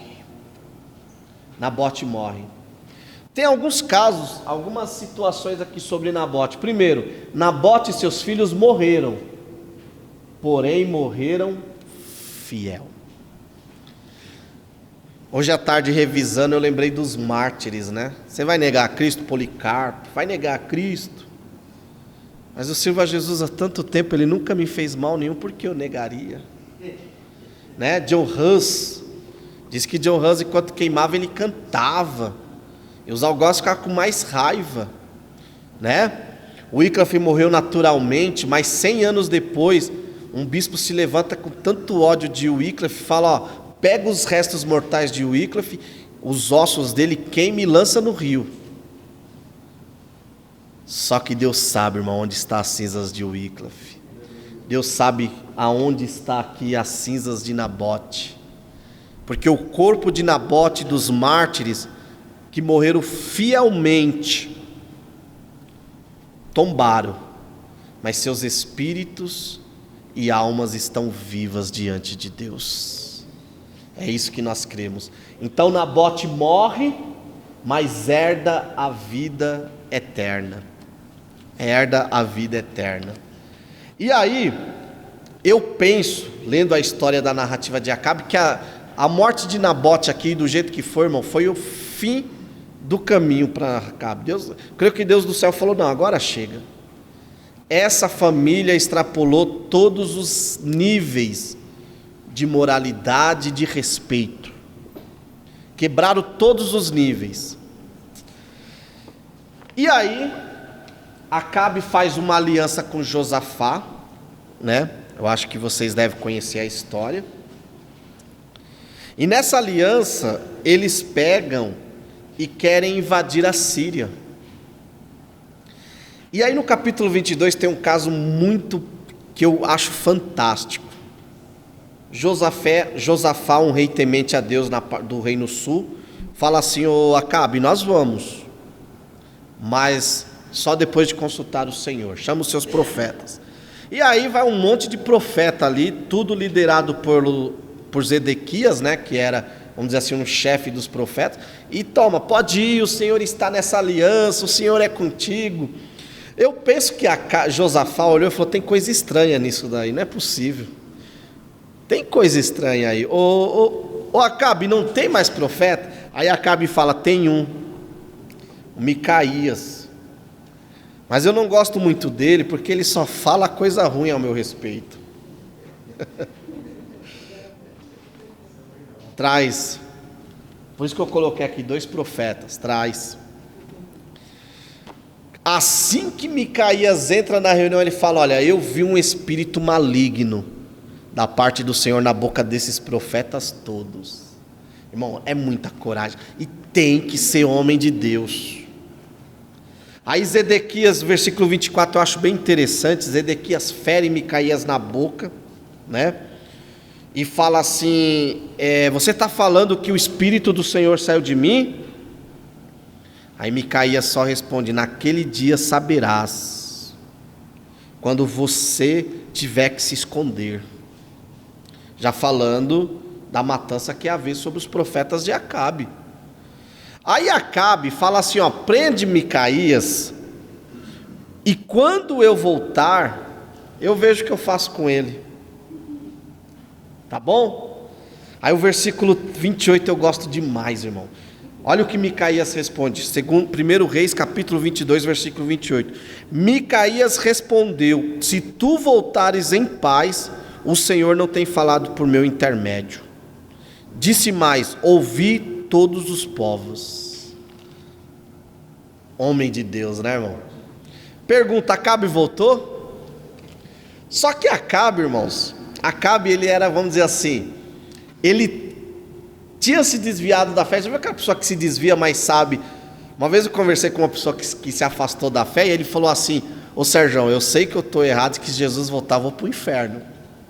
Acabe era a mesma coisa, ele estava desviado, mas ele sabia que Micaías era o profeta de Deus. O que ele faz? Em um ato de traição, né? Em um ato de traição, ele tenta enganar a morte, por assim dizer, né? Conforme o irmão Antônio Sebastião colocou aqui, eu achei até interessante, né? Ele tentou enganar a morte e trair Josafá, irmãos.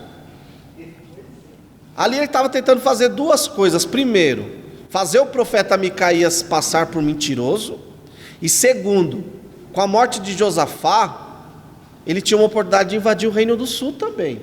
Já pararam para pensar nisso? Expandir o seu reino. Só que aí, irmãos, eu e você podemos enganar os homens, mas a Deus não. É o que Deus falou por meio lá do arqueiro. Falou, ó, você vai matar é tal, não é esse. Você vai matar o servo. E foi o que aconteceu. Então, Acabe tenta enganar a morte, mas ele morre. E aí, tem uma coisa que eu acho bem interessante na morte de Acabe, que diz que, versículo 37 e 38, diz que pegaram os carros, as roupas de Acabe e foram lavar, e os cães vieram e lamberam o seu sangue, conforme a profecia, que os cães lamberiam o sangue de Acabe. Irmãos, Deus não deixou cair uma palavra sequer do que ele tinha falado. E aí, Acabe finaliza o seu reino.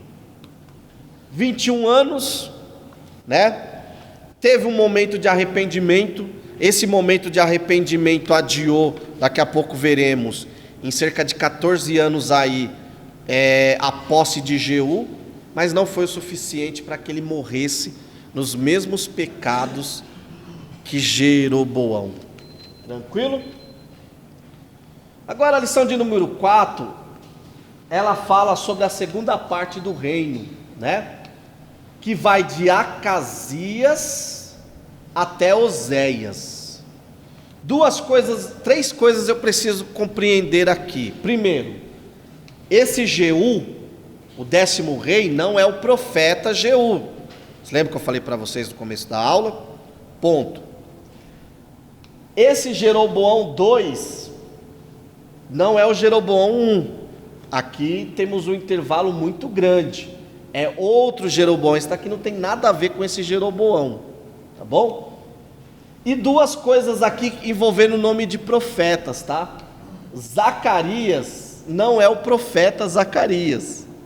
Até porque o profeta Zacarias, ele só aparece no cenário profético depois do exílio babilônico dos reinos sul.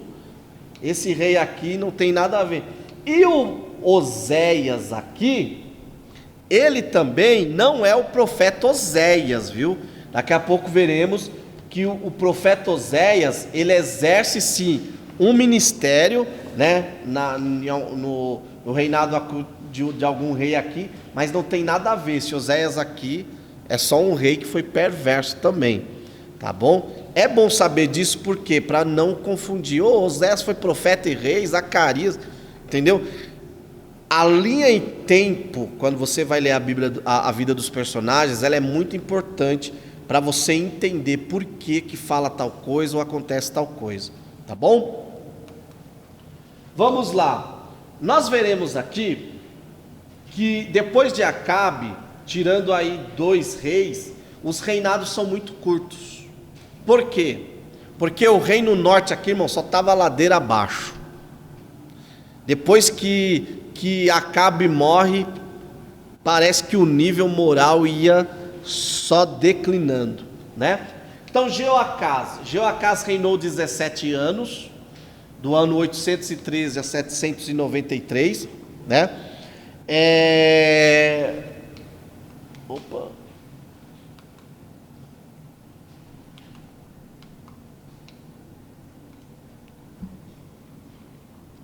Eu coloquei aqui errado, é Acasias, viu, irmãos? Isso, é Acasias, né? Deixa eu ver, isso mesmo. Depois da morte de Acabe, nós vemos o quê? Que Acasias, que é o filho de Acabe com Jezabel, ele reina no seu lugar por 2 anos, tá bom?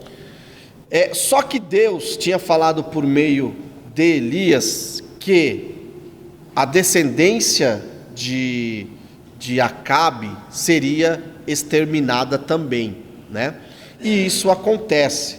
E nós vemos o quê? Que Acasias, ele morre por causa da sua idolatria, né? E o seu irmão, como Acasias não deixou descendente, o seu irmão Jorão torna-se rei no seu lugar, né? Jorão aqui, né? E Jorão é interessante porque Jorão, ele reinou por 12 anos.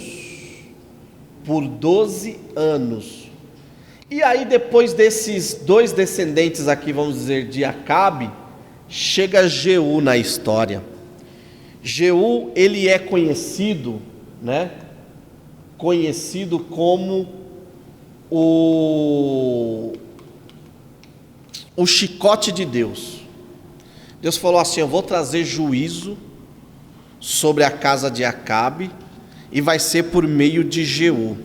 Uma coisa que nós temos que entender sobre Jeú é: Jeú já era para ter começado o seu reinado muito tempo.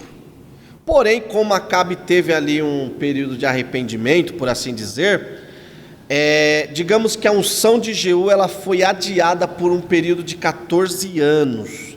E aí, depois desse período aí, de 14 anos, Jeú entra em ação, né? E Jeú reina por 28 anos. Só que tem um fato muito interessante em Jeú, que nós vemos na vida dos outros reis, que é o quê? Jeú, levantado por Deus, né, para trazer juízo, também ele anda nos caminhos de Jeroboão. Capítulo 10, versículo 29 de 2 Reis diz assim sobre Jeú: porém Jeú não deixou os pecados de Jeroboão, filho de Nebate, com que fez Israel pecar, a saber, os bezerros de ouro que estavam em Betel e Dan. Olha que interessante, ele mata os profetas de Baal e toda a casa de Acabe por causa da idolatria, mas os dois bezerrinhos ele não deixa de lado. É meio muito paradoxal isso, né? Claro, Jeú ele traz aqui para nós, e já falando aqui dessa parte final da nossa aula, ele traz o juízo sobre Jezabel, né? Quando ele se encontra com Jezabel, né? Isso está registrado em Reis, né? Em 2 Reis 9, ele fala assim: olha, se vocês não matarem essa mulher, ela vai ter que se jogar. Enfim, de alguma maneira ela vai morrer hoje. E aí tem uma coisa que eu acho horrível na morte de Jezabel, né? Nós vemos ali que ela cai ali da varanda, né? Ela é lançada da varanda, só que os cães comem a carne de Jezabel. Já pensou, irmãos? Tamanho o juízo de Deus sobre a família e sobre a casa de Acabe. Por que isso? Primeiro, Jezabel foi uma péssima mãe. Nós vemos que a sua filha, Atalia, ela, a exemplo da sua mãe, irmão, ela levou a idolatria para o Reino Sul e colocou o terror lá. Levou a nação a parte sul para o buraco, né? Da idolatria, dos pecados, né? Além de uma péssima mãe, ela foi uma péssima influência. Só que aí tem uma lei lá de Gálatas 6:7 que diz: não erreis, Deus não se deixa escarnecer.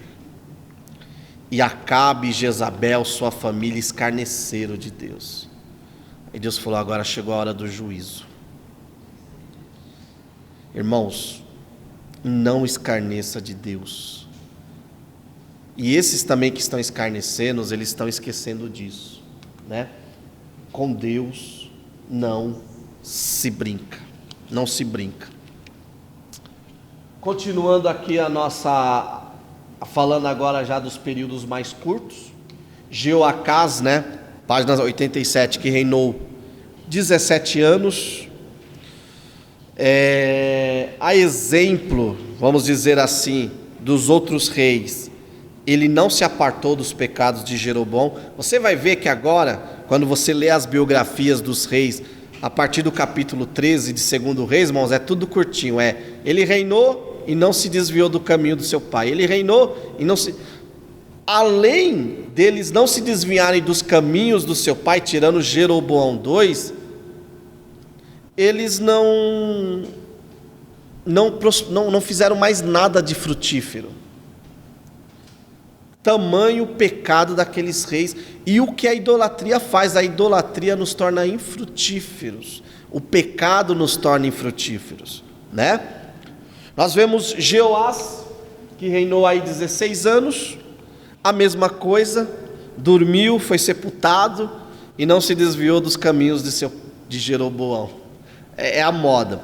E aí aparece o Jeroboão II, que depois, né, vamos dizer assim, que depois dessa segunda parte é o que reina por um período maior.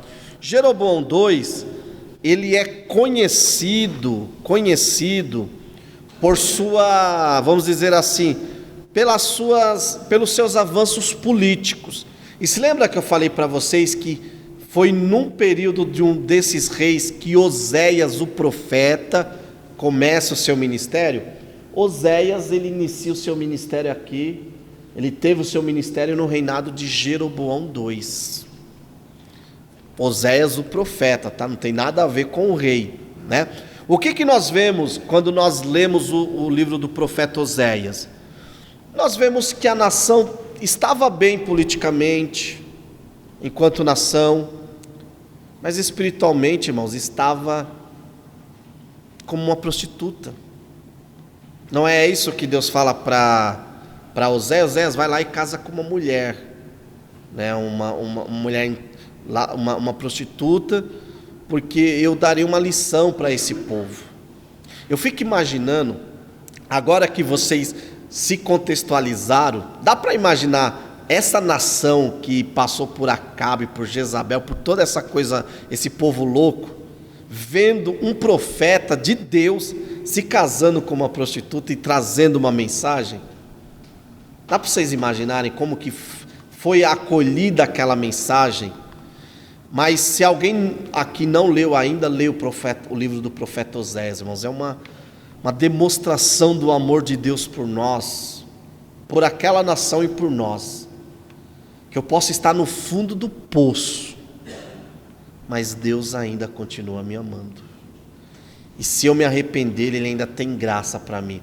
Aí eu até anotei aqui, o pastor César Cavalcante sempre diz que o inferno, do ponto de vista da justiça, é o lugar mais justo que tem para nós, porque só está no inferno quem merece. E o céu? Alguém que está lá no céu dos seres humanos merece ou merecerá estar lá? Já pensou você chegar lá e falando assim: quem é você? Eu sou o ladrão da cruz lá.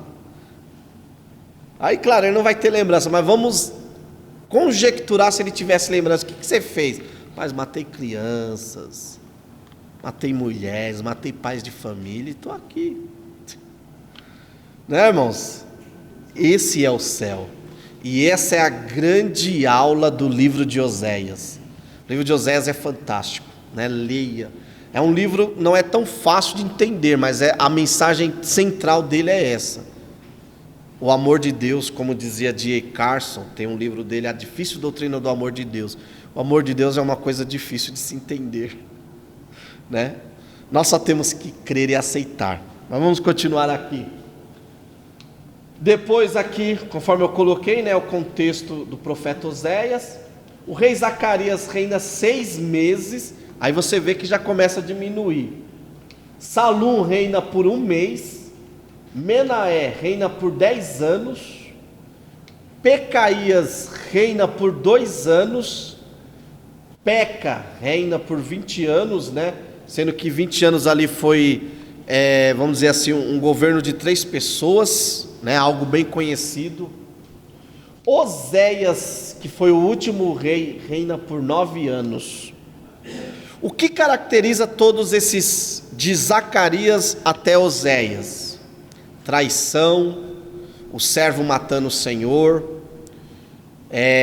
o Senhor que agia mal, exércitos, enfim. Não bastasse as suas guerras civil, né? Toda essa situação de guerra civil que acontecia ali no Reino Norte, nós vemos que há um inimigo vindo contra Samaria, no ano 722 a.C., os assírios. Os assírios, eles fazem o quê? Eles colocam a cidade de Samaria sobre sítio por mais ou menos 3 anos, né? E aí é aquela situação triste que está registrado no livro de Reis, segundo Reis, as mães comendo os filhos, as pessoas comendo esterco, né? Vamos matar o meu filho hoje e deixa o seu vivo para nós comermos amanhã. Era o contexto. E por que demorou 3 anos? Aí, quando eu li isso daqui, eu falei, por que 3 anos? Está lá em 2 Reis 17, do 1 ao 6. Aí o Espírito Santo colocou no meu coração algo dizendo, eu estava dando mais uma chance para aquele povo se arrepender. Pergunto, se arrependeram? Irmãos, no Apocalipse nós vemos que mesmo em meio a tribulações haverá anjos anunciando. Deus levantará 2 testemunhas. Pergunto, todos se arrependerão? Não. Mas Deus sempre está disposto a dar uma chance. Então, por 3 anos, Salmanasar cerca a capital Samaria. Ao final disso, ele conquista a cidade, né, o Reino Norte, deixando apenas os pobres, e eu vou explicar para vocês o porquê que ele deixou os pobres. Agora os nobres, eles levam tudo, e assim acaba o Reino do Norte. Sérgio, ainda há algum israelita das tribos do norte aí perdido? É possível, Deus sabe, mas a história, até onde temos e a história nos confirma, a parte norte acabou. E acabou por quê?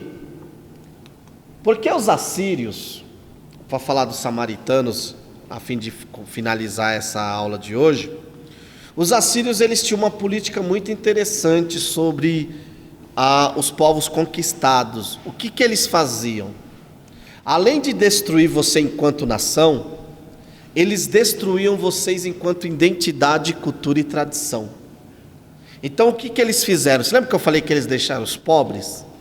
Por que eles deixaram os pobres lá? Primeiro, para que não tivesse ameaça de algum conquistador ver a terra vazia e falar, não tem dono. E segundo, aqueles que ficaram ali, a partir dos casamentos com os assírios, né, acabariam totalmente com a cultura do Israel, Reino do Norte. Né? O irmão não coloca aqui, irmão, mas eu quero dizer uma coisa. O diabo hoje não está mais preocupado em destruir a nossa cultura cristã, ele quer misturar a nossa cultura.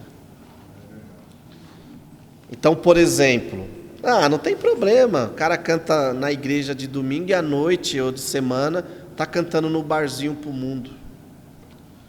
Como se tivesse uma vida de profano e de santo. Irmão, eu sou crente e cristão em qualquer lugar que eu estiver. Não existe essa de vida secular e vida cristã. No trabalho eu sou cristão. Na escola eu tenho que ser cristão. Dirigindo eu tenho que ser cristão. Estudando eu tenho que ser cristão. Dando aula eu tenho que ser cristão. Então o diabo não quer mais destruir a nossa cultura, ele quer misturar, né? É igual a questão dos filhos. Um dos mandamentos culturais de Deus para o seu povo tenha filhos. Por quê? O meu filho é que vai levar adiante a minha cultura cristã, os ensinamentos que eu passo para ele. Nós já vemos que tem cristãos adotando a tal da figura do pai de pet. Não, eu não quero ter filho, eu tenho um pet. Eu vou ensinar o plano de redenção para o meu pet e ele vai pregar Jesus. Foi o que a Síria fez com o Reino do Norte.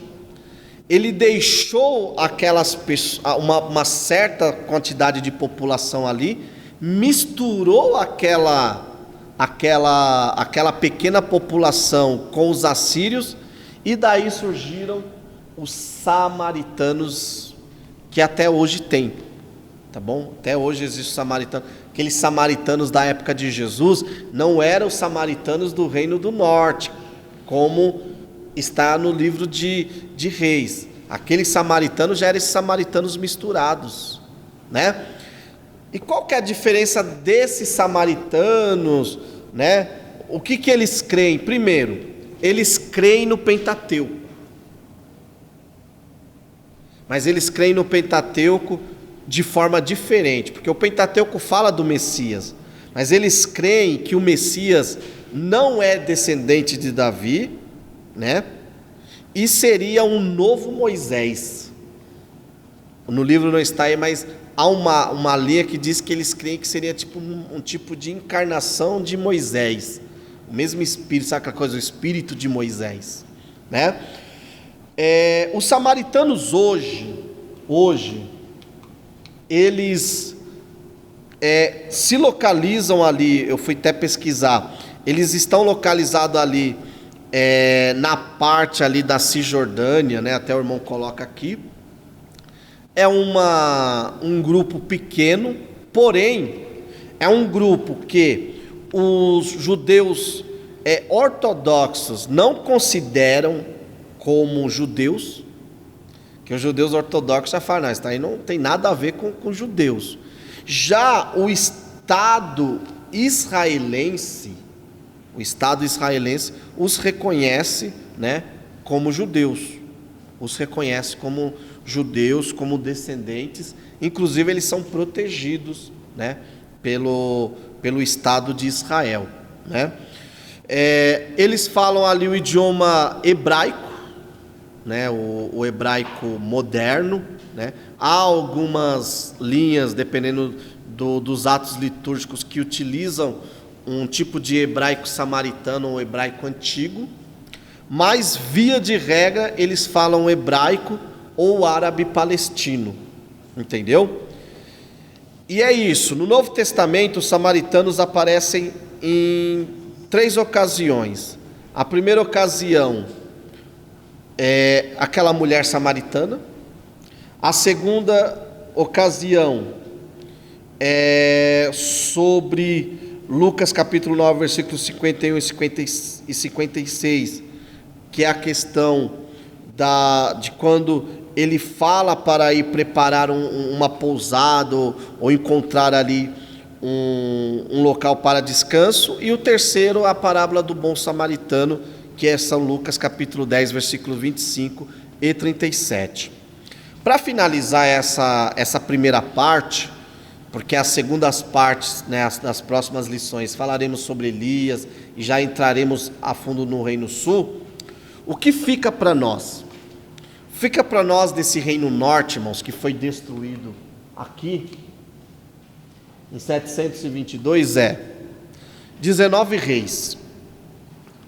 Eles tiveram a oportunidade de 19 reis para se converter dos seus maus caminhos. Conforme vocês viram, piorava à medida que saía um rei e entrava outro. Esse reino teve uma duração de 208 anos. Deus deu 208 anos para aquele povo se converter e não ser destruído. Pergunto, se converteram? Se arrependeram? Não, pelo contrário, conforme vimos, à medida que um rei morria, o outro que a herdava fazia pior. Jeú foi a exceção, mas mesmo assim continuou com os 2 bezerrinhos de Jeroboão, né? Ele acaba ali com os profetas de Baal e de Azer ou Astarote, né? Acaba com a casa de Acabe e de Jezabel, mas volta lá para os seus 2 bezerrinhos. Irmãos, eu coloquei aqui como conclusão dessa aula que Deus tenha misericórdia de nós, porque assim como aconteceu com os reis do Reino do Norte, pode acontecer conosco também.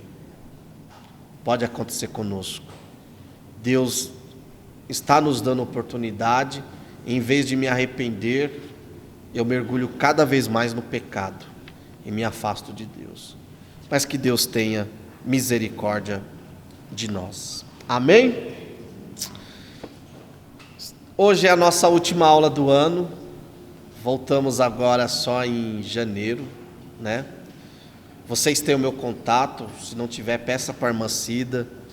Se quiser nessas férias fazer um bate-papo teológico via Meet, via alguma coisa aí, estou à disposição. Falar de teologia, irmão, e de Bíblia é minha paixão. Eu tenho um amigo que ele também gosta demais e nós sempre batemos papo e é uma coisa muito boa. Eu espero que Deus dê a cada um de vocês boas festas, uma boa virada de ano, que em 2024 possamos ter muita teologia, muito conhecimento bíblico, muitos debates. E se Deus permitir, quero continuar aqui com vocês, tá bom? E se Deus não permitir, irmãos, com certeza virá alguém melhor. É isso que eu penso, a obra é de Deus e Deus sempre sabe o que é melhor para o seu povo. Amém? Vamos orar? Agradecer a Deus.